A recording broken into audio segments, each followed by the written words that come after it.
Winter of 1887. The blizzard howled through Wyoming territory like a banshee's cry, claiming lives and breaking hearts. At the lonesome train station in Cheyenne, a woman sat frozen on a wooden bench, her breath forming white clouds in the bitter air. She clutched a small leather bag containing everything she owned: $3, a faded photograph, and a heart full of dreams that seemed as cold as the night itself. What happened next would become the most talked-about love story, from the Colorado River to the Canadian border, changing two lives forever and making history in the untamed American West. The wind cut through Cheyenne like a knife through butter that December night. Elizabeth "Libby" Montgomery pulled her thin shawl tighter around her shoulders, but it did little to keep out the cold.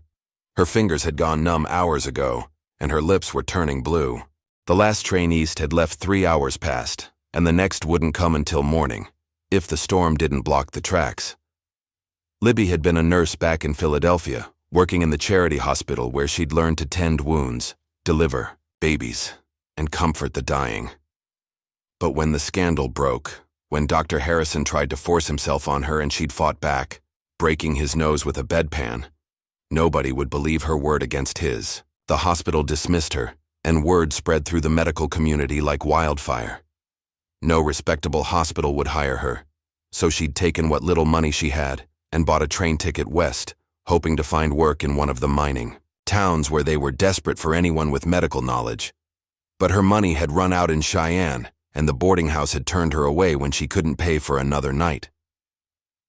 Now she sat on this hard bench, watching her breath fog in the air, wondering if she'd freeze to death before dawn. Her small leather medical bag sat beside her, the only thing of value she owned, containing her surgical tools, medicines, and the few certificates that proved her training. The sound of horse hooves on frozen ground made her look up.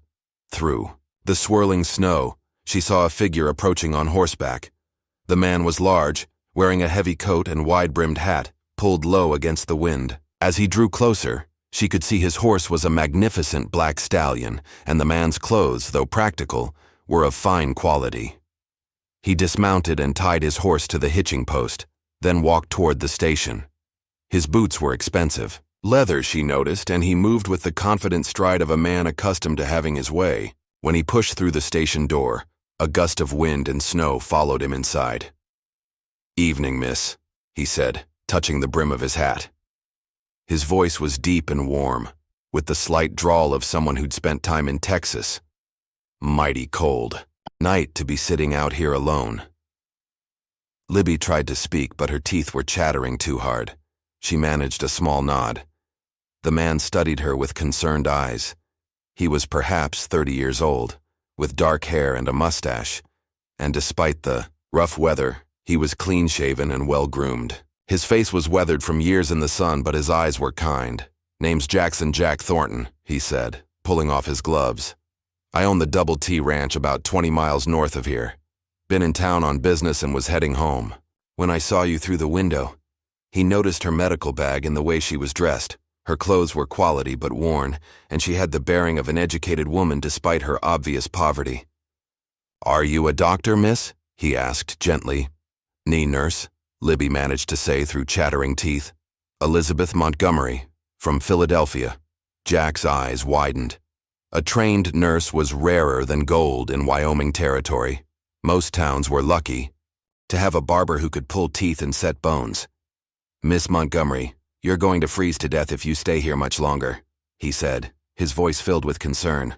"The storm's getting worse, and this station isn't heated. Please, let me take you somewhere warm."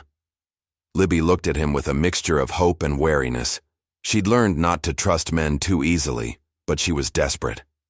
And something about this Jack Thornton seemed different from the men she'd known back east. There was a gentleness in his manner despite his obvious strength. I don't have money for a hotel," she admitted, her voice barely above a whisper. "That's not your concern right now," Jack said firmly. "Getting you warm and fed is what matters. We can sort out the rest later." He shrugged out of his heavy coat and wrapped it around her shoulders.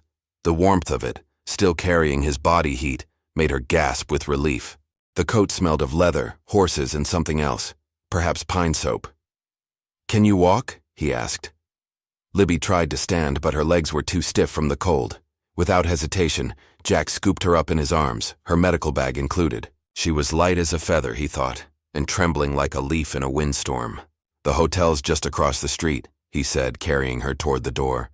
"We'll get you warmed up and fed, and then you can tell me what brings a trained nurse to Wyoming Territory in the middle of winter." As they stepped out into the storm, Libby found herself pressed against Jack's chest, his strong arms holding her securely. For the first time in months, she felt safe. She didn't know this man, didn't know his intentions, but somehow she trusted him. Maybe it was the desperate situation, or maybe it was something in his eyes, a kindness she hadn't seen in far too long. Before we roll back time, tell us where you're tuning in from, and hit subscribe for more Wild West tales. The Cattleman's Hotel was the finest establishment in Cheyenne, and when Jack Thornton walked through the front door carrying a half-frozen woman, every head in the lobby turned. The desk clerk, a thin man named Perkins, hurried over with obvious concern. "Mr. Thornton, sir, what happened?" "Found this lady at the train station near frozen to death," Jack said, still holding Libby in his arms. "I need your best room, and send up hot food, coffee, and plenty of blankets. Also get Doc Williams if he's still in town." "Right away, sir," Perkins said, grabbing a key from the board. "Room 12, second floor. Shall I help carry her?" "I've got her," Jack replied, heading for the stairs. Libby was aware of the stairs, and whispers as Jack carried her through the hotel, but she was too cold and exhausted to care about her reputation. The warmth of the building was making her fingers and toes tingle painfully as feeling returned to them. Jack carried her into a spacious room with a large bed, a fireplace, and fine furniture. He set her gently on a chair by the fire and immediately began building up the flames. "The hotel will send up some ladies' clothes," he said, not looking at her as he worked with the fire. "Yours are damp from the snow. We need to get you warm and dry." A knock at the door announced the arrival of hot coffee, soup, and blankets. Jack tipped the boy generously and sent him away, then poured Libby a cup of coffee with hands that were surprisingly gentle for their size. "Drink this slowly," he said, wrapping a blanket around her shoulders. "Too much heat too fast can be dangerous." Libby sipped the coffee gratefully, feeling warmth spread through her chest. "You seem to know something about medicine yourself," she observed, her voice growing stronger. Jack smiled. "You learn a few things running a ranch. Men get hurt, animals get sick, and the nearest doctor might be 100 miles away." He pulled up another chair and sat across from her. "But I'm no trained nurse. What brought you west, Miss Montgomery? If you don't mind my asking." Libby studied his face in the firelight. He had honest eyes, she decided, and after what he'd done for her tonight, he deserved some explanation. "I worked in a hospital in Philadelphia," she said carefully. "There was trouble. A doctor who wouldn't take no for an answer. When I defended myself, I was dismissed. No hospital back east would hire me after that." Jack's jaw tightened, and she saw anger flash in his eyes. "A man forced himself on you?" "He tried to," Libby said. "I broke his nose with a bedpan." Despite the serious nature of the conversation, Jack's mouth twitched with the hint of a smile. "Good for you. I hope it hurt." "It did," Libby said, and, for the first time in months, she almost smiled too. "But it cost me my career. I thought maybe in the West, where doctors are scarce, my past wouldn't matter so much." "It doesn't," Jack said firmly. "Out here, we judge people by what they do, not by the lies told about them back east. A trained nurse is worth her weight in gold in this territory." Another knock interrupted them, and a hotel maid entered with an armload of women's clothing. "Begging your pardon, sir, but these are the finest we have. Mrs. Patterson in room 8 donated them.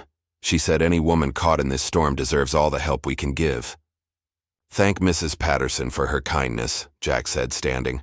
"I'll wait downstairs while Miss Montgomery changes." "Mr. Thornton," Libby called as he reached the door. "Why are you helping me? You don't know me." Jack paused, his hand on the doorknob.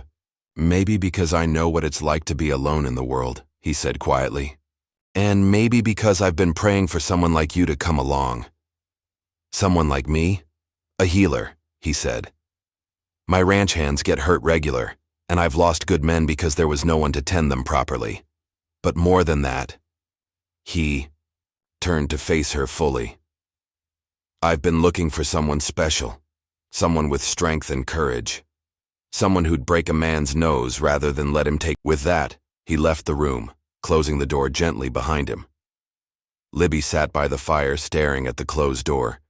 She'd expected many things when she came west, but she'd never expected to meet a man like Jackson Thornton. Rich enough to own his own ranch, kind enough to help a stranger, and respectful enough to leave her alone to change clothes without being asked. She looked at the clothes the maid had brought, a simple but well-made dress of blue wool, undergarments, stockings, and even a pair of boots that looked like they might fit. As she changed out of her damp, travel-stained clothes, she couldn't help but wonder what tomorrow would bring. For the first time since leaving Philadelphia, she felt a spark of hope. Libby woke to sunlight streaming through the hotel window and the distant sound of voices from the street below. The storm had passed, leaving the world covered in pristine white snow. She'd slept better than she had in weeks, warm and safe for the first time since leaving Philadelphia. A soft knock at the door made her sit up. "Miss Montgomery? It's Jack Thornton." "Just a moment," she called, quickly braiding her long brown hair and smoothing the borrowed dress. When she opened the door, she found Jack standing in the hallway with a breakfast tray. "Morning," he said with a smile that made her heart skip. "Thought you might be hungry. How are you feeling?" "Much better, thank you," she said, stepping aside to let him enter. "Mr. Thornton, I don't know how to repay your kindness." "Jack," he corrected, setting the tray on the small table by the window. "And you don't owe me anything, though I was hoping we might talk about your plans." They sat across from each other, as Libby ate the hearty breakfast of eggs, bacon, biscuits, and jam. The food was delicious, and she realized how long it had been since she'd had a proper meal. "I don't have many plans," she admitted. "I was hoping to find work in one of the mining camps, but I'm not sure how to get there, or even which camps might need a nurse." Jack leaned back in his chair, studying her. "Mining camps are rough places for a woman alone. Dangerous, too. Most of those men haven't seen a decent woman in months, and they don't always remember their manners." "I can take care of myself," Libby said with quiet determination. "I'm sure you can," Jack agreed. "But there might be another option. My ranch covers 50,000 acres, and I employ about 60 men year-round. During roundup and branding season, that number goes up to nearly 100.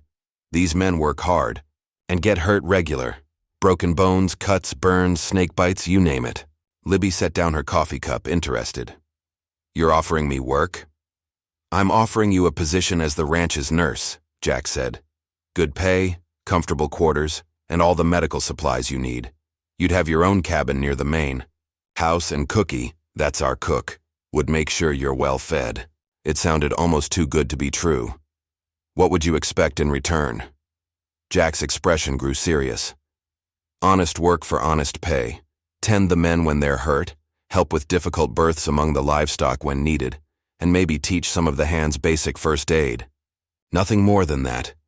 And you'd expect nothing personal." Understanding dawned in Jack's eyes. "Miss Montgomery, Libby, I'm not the kind of man who'd take advantage of a woman's desperate situation.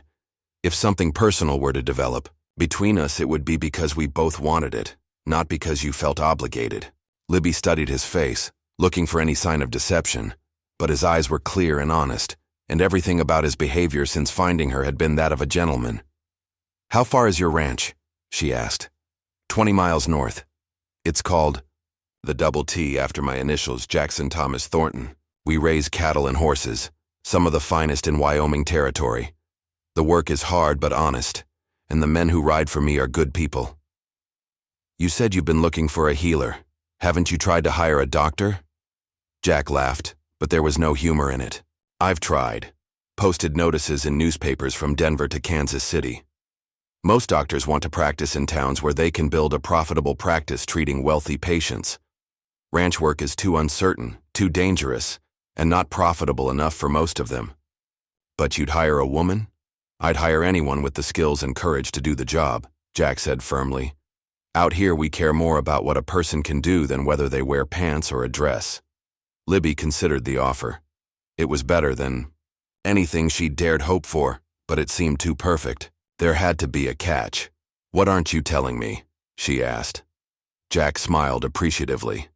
Smart as well as skilled. "All right, here's the truth of it. The Double T is a working ranch, not a fancy estate. The winters are hard, the summers are hot, and we're 20 miles from the nearest town. You'd be the only woman on the ranch most of the time except for Cookie's wife Martha, who helps in the kitchen. It can be lonely." "I've been lonely in cities full of people," Libby said quietly. "At least ranch loneliness would be honest." "There's something else," Jack continued. "I'm not just the owner of the Double T. My family has money, quite a bit of it. My father made a fortune in shipping before the war, and I've done well with investments in addition to the ranch. Some people might say you're trying to catch yourself a wealthy husband." Libby's chin came up defiantly. "Let them say what they want. I know my own heart and intentions." "I believe you do," Jack said softly, "but I wanted you to know what you might be walking into." They sat in comfortable silence for a moment, watching the snow-covered street through the window. Finally, Libby spoke. "When would you want me to start?" Jack's face lit up with a smile that transformed his weathered features.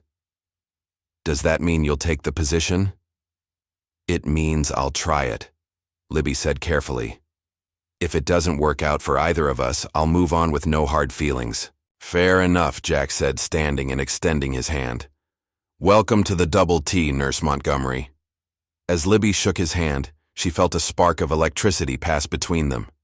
From the look in Jack's eyes, he felt it too. This job might be more complicated than she'd thought, but for the first time in months, she was looking forward to the future. The ride to the Double T Ranch took 3 hours through snow-covered countryside that took Libby's breath away. Jack had bought her a warm coat, riding boots, and other necessities in Cheyenne, refusing to take no for an answer when she protested the expense. "Consider it an advance on your salary," he'd said with a grin that was becoming familiar. Now, as they rode side by side through the Wyoming wilderness, Libby felt a sense of freedom she'd never experienced back east. The landscape was vast and beautiful, with snow-capped mountains in the distance and endless sky overhead. Jack pointed out landmarks along the way, a creek where they watered their horses, a grove of cottonwood trees that provided shelter during summer roundups, and finally, the boundary markers of the Double T. "There she is," Jack said with obvious pride as they crested a hill. Libby gasped at the sight below them. The Double T Ranch sprawled across a valley like a small town. The main house was large and well-built, constructed of logs and stone with a wide front porch. Nearby stood a bunkhouse, stables, corrals, a blacksmith shop, and various other outbuildings. Smoke rose from several chimneys, and she could see men working despite the cold weather. "It's beautiful," she said honestly. "Wait until spring," Jack replied. "When the grass is green and the wildflowers are blooming, there's no prettier sight in all of Wyoming." As they rode into the ranch yard, men began emerging from various buildings to greet them. Word of Jack's mission to town had obviously spread, and they were all curious about the woman riding beside their boss. "Boys," Jack called out as he dismounted, "I want you to meet Miss Elizabeth Montgomery. She's our new nurse." A cheer went up from the assembled men, and Libby felt her cheeks redden.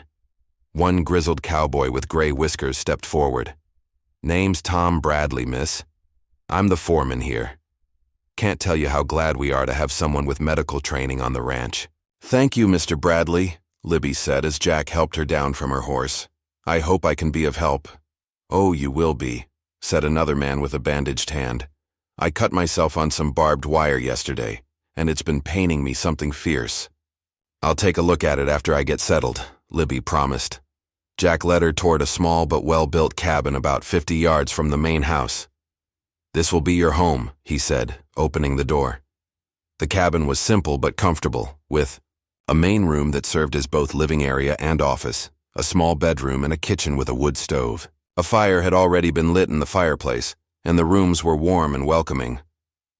"Cookie's wife Martha stocked the kitchen with supplies," Jack explained, "and I had some of the boys bring over furniture and linens. If you need anything else, just let me know." Libby walked around the cabin, touching the simple wooden furniture and admiring the view from the windows. One looked toward the mountains, another toward the main house and ranch buildings. It was perfect.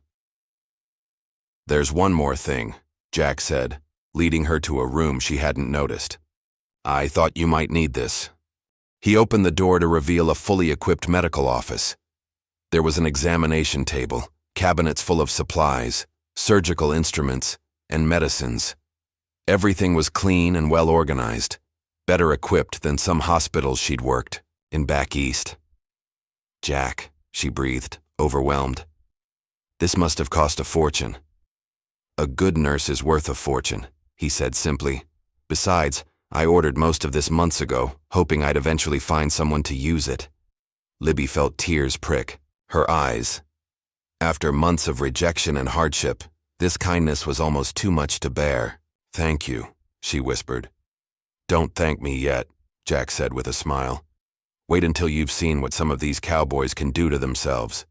You'll earn every penny of your salary." As if to prove his point, there was a knock at the door. Tom Bradley entered, supporting a young cowboy who was hopping on one foot. "Sorry to bother you, miss, but Billy here just got stepped on by his horse," Tom said. "Bring him into the medical room," Libby said, immediately shifting into professional mode. "Let's get that boot off and see what we're dealing with." As she examined Billy's injured foot, bruised but not broken, thankfully, Libby was aware of Jack watching from the doorway.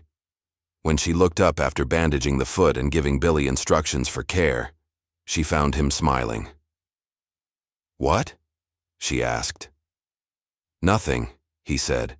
"Just thinking that this might work out even better than I hoped." That evening, after treating 3 more minor injuries and meeting most of the ranch hands, Libby sat in her new cabin trying to process everything that had happened. 2 days ago, she'd been freezing and penniless at a train station. Now she had a job, a home, and the respect of the men she'd be working with. And then there was Jack Thornton himself. He was nothing like the men she'd known back east.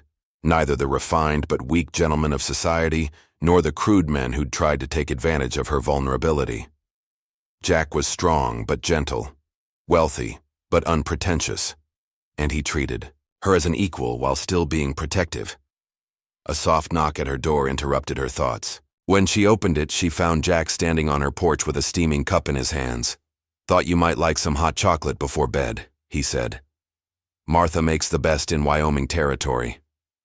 "That's very thoughtful," Libby said, accepting the cup gratefully. "Would you like to come in for a few minutes?" Jack hesitated. "I don't want to compromise your reputation." "I think my reputation can survive a brief conversation with my employer," Libby said with a smile. "Besides, who's going to see us way out here?"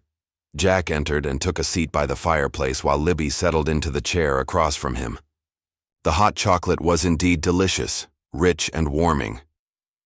"How are you settling in?" he asked. "Better than I dared hope," she admitted. "The men have been very respectful, the cabin is perfect, and that medical room is better equipped than some city hospitals." "Good," Jack said, then fell silent, staring into the fire. "What is it?"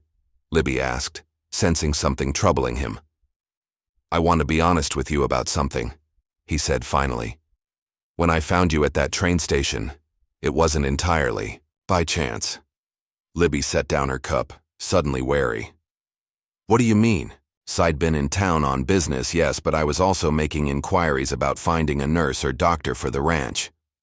The hotel clerk mentioned that a woman with medical training had been asking about work earlier that day. I went to the station, hoping to find you." "So you knew who I was?" "I knew a trained nurse was supposed to be on the evening train from the east," Jack said. "I didn't know your name or your circumstances until I found you there." Libby considered this. "Why didn't you tell me earlier?" "Because I wanted you to take the job based on its merits, not because you felt obligated to the man who rescued you." It made sense, and Libby found herself respecting him even more for his honesty. "Is there anything else I should know?" Jack met her eyes directly. "Just this. I'm attracted to you, Libby. Have been since the moment I saw you sitting in that station, but I want you to know that your job here is secure regardless of your personal feelings toward me. I won't pressure you or make your position here dependent on anything other than your professional skills. Libby felt her heart skip a beat. The attraction was mutual, but she appreciated his straightforwardness. Thank you for being honest, she said softly. And for the record, the attraction isn't one-sided. They looked at each other across the firelight, both aware that something significant was beginning between them. But they also both knew it was too soon, too complicated by their employer-employee relationship. Well, Jack said, standing, I should let you get some rest. Tomorrow, Cookie wants to show you around the kitchen gardens, and Martha's eager to give you the full tour of the ranch. Jack, Libby called as he reached the door. Thank you for everything. I haven't felt this hopeful about the future in a very long time. Neither have I, he said quietly. And then he was gone, leaving Libby alone with her thoughts, and the warm glow of possibility. Spring came early to Wyoming Territory that year. And with it, Libby settled into her new life at the Double T Ranch. She treated everything from broken bones to snake bites, delivered foals and calves, and even helped Martha in the kitchen garden when her medical duties were light. The cowboys had come to trust and respect her, often seeking her advice on matters that had nothing to do with medicine.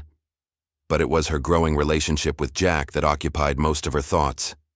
He was careful to maintain professional boundaries during the day, but their evening conversations on her cabin porch had become a cherished routine. They talked about everything: his dreams for the ranch, her experiences back east, their hopes for the future. One evening in late April, as they sat watching the sunset paint the mountains gold and purple, Jack brought up a subject that had been weighing on his mind. Libby, there's something I need to tell you about my past, he said, his voice unusually serious. She set down her coffee cup and gave him her full attention. What is it? I was married before, Jack said quietly. Her name was Rebecca. We were childhood sweethearts back in Texas, married when I was 22. Libby felt a stab of jealousy, followed immediately by guilt. Of course, a man like Jack would have been married before. What happened to her? She asked gently. Fever took her 3 years ago, Jack said, pain evident in his voice. We'd been trying to have children, but it never happened. When she died, I thought my chance at happiness died with her. I'm sorry, Libby said, reaching over to squeeze his hand. She must have been very special. She was, Jack agreed. But she was also nothing like you. Rebecca was gentle and delicate, content to stay home and tend her flowers. You're strong, independent, willing to face challenges head on. I love that about you. Libby's heart stopped. Jack, I know it's too soon, he said quickly. I know, we work together, and that complicates things. But I can't pretend anymore that my feelings for you are just professional respect. Mine aren't either, Libby admitted. But you're right. It is complicated. What would the men think? What would people in town say? I don't care what they say, Jack said firmly, but I care what you think, what you want. Before Libby could answer, Tom Bradley came running up to the cabin, his face pale with worry. Boss, Miss Libby, there's been an accident. Lightning spooked. The horses, and young Danny got trampled. He's hurt bad. Libby was on her feet instantly, her personal feelings pushed aside by professional duty. Where is he?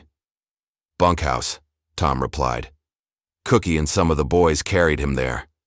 Libby ran to the medical room to grab her supplies while Jack saddled horses to ride for the doctor in Cheyenne.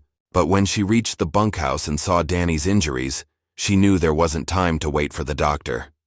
The 18-year-old cowboy was unconscious, his chest crushed and his breathing labored. Internal bleeding was obvious, and Libby knew she had to operate immediately or lose him. Clear a table, she ordered the gathered men.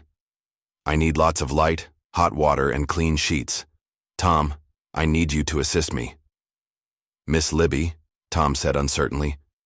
Shouldn't we wait for the doc? He'll be dead before the doctor gets here, Libby said firmly. I've done this surgery before. We can save him, but we have to act now. For the next 3 hours, Libby worked over Danny's broken body, repairing internal damage and setting bones. The cowboys watched in awed silence as she performed what seemed like miracles with her skilled hands. When she finally stepped back, exhausted but triumphant, Danny's breathing was steady, and his color had improved. "He'll live," she announced, and the bunkhouse erupted in cheers. Jack, who had returned with the doctor an hour earlier, watched from the doorway with undisguised admiration. When the doctor examined Danny and pronounced Libby's work as fine as any surgeon in Denver could have done, Jack's pride was evident to everyone present. Later that night, after Danny had been moved to the cabin next to Libby's for easier monitoring, she and Jack finally had a chance to talk. "What you did tonight," Jack said as they sat on her porch in the moonlight. "It was incredible. You saved that boy's life." "It's what any trained nurse would have done," Libby said modestly. "No," Jack said firmly. "It's what you did, and it's why I love you." There it was, out in the open. Libby looked at this man who had rescued her from freezing, given her a home and meaningful work, and now looked at her as if she were the most precious thing in the world. "I love you too," she said simply. Jack leaned over and kissed her then, gentle and sweet under the star-filled Wyoming sky. When they broke apart, both were breathing hard. "Marry me, Libby," Jack said. "I know it's fast. I know it's complicated. But I can't imagine my life without you now." "Jack," Libby began, but he held up a hand. "You don't have to answer tonight," he said. "Just promise me you'll think about it." "I will," she promised, though in her heart she already knew her answer. Word of Jack's proposal spread through the ranch faster than wildfire, and to Libby's surprise, the reaction was overwhelmingly positive. The cowboys had come to love and respect her, and they could see how happy she made their boss. Even Tom Bradley, initially skeptical about having a woman on the ranch, gave the match his wholehearted approval. "Never seen the boss smile so much," he told Libby one morning as she checked on Danny's recovery. "You're good for him, miss. Good for all of us." The wedding was planned for the first Saturday in June, and it became the social event of the season in that part of Wyoming territory. Cowboys from neighboring ranches, townspeople from Cheyenne, and even some of Jack's business associates from Denver came to witness the union of the millionaire rancher and his nurse.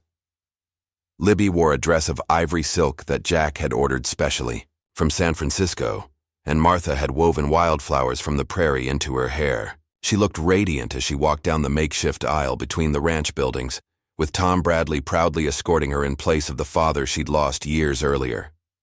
Jack waited at the altar they'd constructed on the front porch of the main house, dressed in his finest black suit, but looking more nervous than Libby had ever seen him. When their eyes met, however, his nervousness disappeared, replaced by a smile of pure joy. The ceremony was performed by the circuit preacher who traveled through the territory, and his words about love, commitment, and partnership seemed especially meaningful, given how Jack and Libby had found each other. "Do you, Jackson Thomas Thornton, take Elizabeth Rose Montgomery to be your lawfully wedded wife, to have and to hold, in sickness and in health, for richer or poorer, for better or worse, as long as you both shall live?" "I do," Jack said firmly, his voice carrying clearly across the assembled crowd. "And do you, Elizabeth Rose Montgomery, take Jackson Thomas Thornton to be your lawfully wedded husband, to have and to hold, in sickness and in health, for richer or poorer, for better or worse, as long as you both shall live?" "I do," Libby replied, her voice strong and sure. When the preacher pronounced them husband and wife, Jack's kiss was passionate enough to draw cheers and whistles from the cowboys. Libby blushed, but didn't pull away, secure in the love they shared. The celebration that followed was legendary. Cookie had outdone himself with a feast that included roasted beef, fresh trout, vegetables from Martha's garden, and a 3-tiered wedding cake that had been transported carefully from Denver. There was music, dancing, and storytelling that went on well into the night. But perhaps the most meaningful moment came when Danny, still recovering from his injuries but determined to attend the wedding, stood to make a toast. "To Mrs. Thornton," he said, raising his glass of lemonade. He was still too weak for alcohol. "The woman who saved my life and made our boss the happiest man in Wyoming territory. May your love story inspire generations to come." The crowd erupted, in agreement, and Libby found herself crying happy tears as Jack squeezed her hand. As the evening wound down and the guests began to depart, Jack and Libby found themselves alone on the porch of the main house, which would now be their home together. "Well, Mrs. Thornton," Jack said, taking her hands in his, "how does it feel to be a married woman?" "It feels like coming home," Libby replied honestly. "Like everything that happened before was just preparing me for this moment." Jack pulled her close, and they danced slowly to the music drifting from the bunkhouse where some of the cowboys were still celebrating. "I have something for you," Jack said, reaching into his jacket pocket. He pulled out a small velvet box and opened it to reveal a beautiful gold locket. "Jack, it's beautiful," Libby breathed as he fastened it around her neck. "Open it," he urged. Inside was a tiny photograph of the two of them taken earlier that day, and engraved on the opposite side were the words, "Forever and always, J.T." "Now you'll always have me close to your heart," Jack said softly. "I already do," Libby whispered, and kissed him under the star-filled Wyoming sky. The first year of marriage brought both joys and challenges to Jack and Libby Thornton. Libby continued her work as the ranch nurse, but now she also took on the role of ranch wife, helping Jack with the business side of the operation and entertaining the important visitors who came to buy cattle and horses. She proved to be a natural at both roles. Her medical skills became legendary throughout the territory. She successfully treated a cholera outbreak in nearby Silver Creek, delivered twins during a blizzard, and even removed a bullet from a wounded sheriff who'd been chasing rustlers. But it was her partnership with Jack that truly made their marriage special. She had a keen mind for business and often suggested improvements to ranch operations that saved money and increased efficiency. Jack valued her opinions and never made important decisions without consulting her first. Their love story became the talk of Wyoming territory. Newspaper reporters came from as far away as Chicago to write about the millionaire cowboy and his nurse wife. The story of how Jack had found Libby freezing at the train station was retold around campfires and in saloons from Colorado to Montana, but their happiness was tested when Libby's past came back to haunt them. In the spring of 1889, Dr. Harrison, the man who had tried to assault her in Philadelphia, arrived in Cheyenne, claiming to be investigating medical malpractice by unlicensed practitioners. "He's come to cause trouble," Libby told Jack as they sat in their bedroom, reading the telegram that had warned them of Harrison's arrival. "He's never forgiven me for what I did to him." "Let him come," Jack said grimly. "He'll find that things are different out here." Harrison arrived at the ranch 3 days later, accompanied by a territorial marshal and carrying official papers questioning Libby's right to practice medicine without a license. He was a thin, pale man with calculating eyes and a permanent sneer that made Libby's skin crawl. "Mrs. Thornton," he said with mock politeness, "or should I say, Miss Montgomery, I'm here to investigate reports of illegal medical practice." "My wife is a trained nurse," Jack said, stepping protectively in front of Libby. "She has certificates proving her education and experience." "Certificates that are meaningless if she's been dismissed from her position for moral turpitude," Harrison replied smoothly. "Did you tell your husband about your behavior back in Philadelphia, my dear?" "I told him about a coward who tried to force himself on me and got his nose broken for his trouble," Libby said, her voice steady despite her racing heart. "Your word against mine," Harrison said with a smile. "And I'm a respected physician while you're just a woman of questionable virtue." That was as far as he got before Jack's fist connected with his jaw, sending him sprawling in the dirt. The marshal reached for his gun, but found himself facing 30 angry cowboys who had appeared seemingly from nowhere. "Now see here," the marshal said nervously, "I'm a federal officer." "And I'm a citizen of Wyoming territory," Jack said calmly, though his eyes were blazing with anger. "You want to question my wife's credentials? Fine. Let's go to town and have a proper hearing." The hearing was held in Cheyenne's courthouse 3 days later, and it seemed like half the territory showed up to support Libby. Patient after patient testified about her skill and compassion. The doctor from Cheyenne spoke eloquently about her surgical abilities. Even the territorial governor, who had met Libby at a social function, sent a letter praising her contributions to the territory's medical care. Harrison's accusations fell apart under scrutiny. It was revealed that he had been dismissed from his own hospital position for drinking and incompetence, and that he had harbored a grudge against Libby for years. When Tom Bradley testified about how Libby had saved Danny's life, performing surgery that no one else in the territory could have done, the judge's decision was swift and decisive. "Mrs. Thornton," the judge said, "your service to this territory has been exemplary. Your nursing certificate is hereby officially recognized by the territorial government, and you are authorized to practice medicine throughout Wyoming Territory. As for you, Dr. Harrison, I suggest you leave our territory immediately, before these good people decide to show you the same hospitality you've shown their beloved nurse."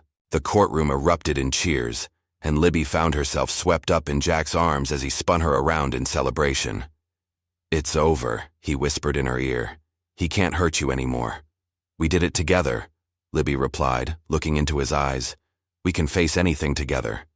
That night, as they celebrated with their friends and neighbors, Libby realized that her love story with Jack had become something bigger than just their personal happiness. They had become symbols of the American dream, the idea that in the West, people could reinvent themselves, that hard work and love could overcome any obstacle. By 1892, 5 years after their marriage, Jack and Libby Thornton had become one of the most influential couples in Wyoming Territory. The Double T Ranch had expanded to over 100,000 acres, and their cattle and horses were renowned throughout the West. But it was their contributions to the community that truly set them apart. Libby had established the first real hospital in the territory, a modern facility in Cheyenne that served patients from hundreds of miles around. She had also started a nursing school, training young women to provide medical care in remote areas. Her innovations in frontier medicine had been written about in medical journals back east, and she had been invited to speak at medical conferences in Boston and New York. Jack had become a political force as well, serving in the territorial legislature and advocating for statehood. He had also invested in railroads, mining, and other businesses that brought prosperity to the region. But perhaps his greatest achievement was the town he had built on the southern border of the ranch, Thornton, Wyoming, complete with schools, churches, shops, and homes for the families of his employees. Their love story had indeed made history, inspiring countless others to take chances on love and new beginnings. But their greatest joy came from the 3 children they had been blessed with, twin boys born in 1890, followed by a daughter in 1892. Little Thomas and Jackson Jr. were already showing signs of their father's love for the land and their mother's compassionate nature. Baby Rebecca, named for Jack's first wife with Libby's blessing, was the light of their lives. "She's going to be a healer like her mother," Jack said one evening as they watched their daughter sleep in her crib. "Look at those gentle hands." "Or a rancher like her father," Libby replied with a smile. "Those hands look strong enough to handle horses." "Maybe both," Jack said, pulling his wife into his arms. "In this family we believe in unlimited possibilities." As they stood together watching their children sleep, Libby reflected on the journey that had brought them to this moment. From that freezing night at the train station to this warm, love-filled home, it had been an adventure beyond her wildest dreams. "Do you ever regret it?" Jack asked, as if reading her thoughts. "Leaving Philadelphia, coming west, taking a chance on a rough cowboy." "Never," Libby said firmly. "That night you found me at the station was the luckiest night of my life. Everything that happened before was just preparing me to be your wife and the mother of your children." "I love you, Libby Thornton," Jack said, kissing her forehead. "More than I ever thought possible." "And I love you, Jackson Thornton," she replied. "Forever and always." Outside their window, the Wyoming wind whispered through the cottonwood trees, carrying with it the sounds of the ranch settling down for the night. In the distance, a cowboy played a soft tune on his harmonica, and the cattle lowed peacefully in the fields. Years later, when historians wrote about the early days of Wyoming, they always included the story of Jack and Libby Thornton. Their love story became legend, told and retold around campfires and in books, inspiring generations of Americans to believe in the power of love to overcome any obstacle.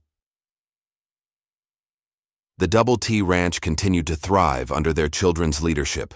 Thomas became a respected cattleman, and served as Wyoming's first state senator. Jackson Jr. became a doctor, following in his mother's footsteps, and established hospitals throughout the growing state. Rebecca married a fellow rancher and raised 6 children of her own, passing down the family stories of courage, love, and perseverance.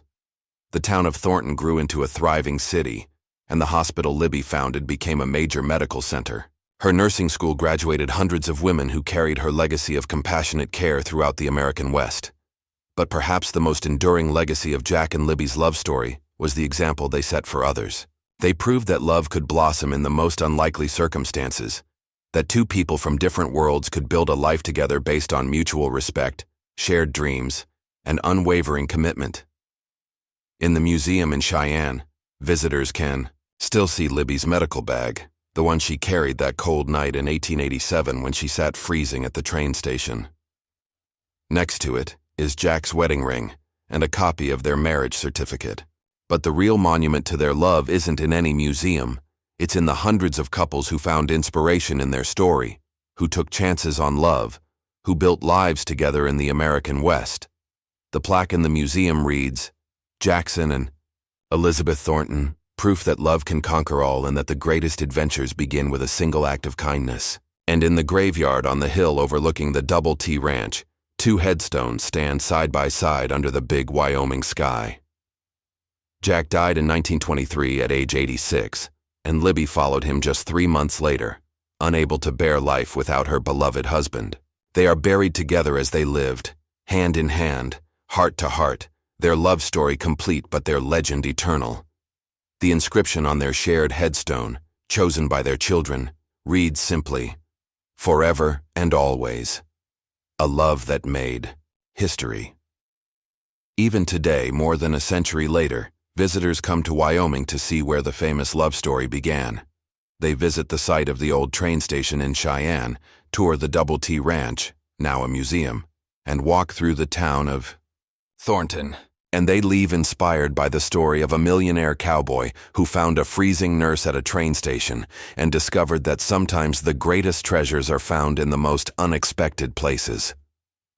The legend of Jack and Libby Thornton lives on, a testament to the power of love, the promise of the American West, and the truth that every great love story begins with someone caring enough to reach out to a stranger in need. Their love story truly did make history, proving that in the land of endless possibilities, love is the greatest adventure of all. Now that you've watched the full story, we'd really appreciate it if you could rate it out of 10 in the comments. Your thoughts help us improve and ensure we're bringing you the kind of storytelling you truly enjoy.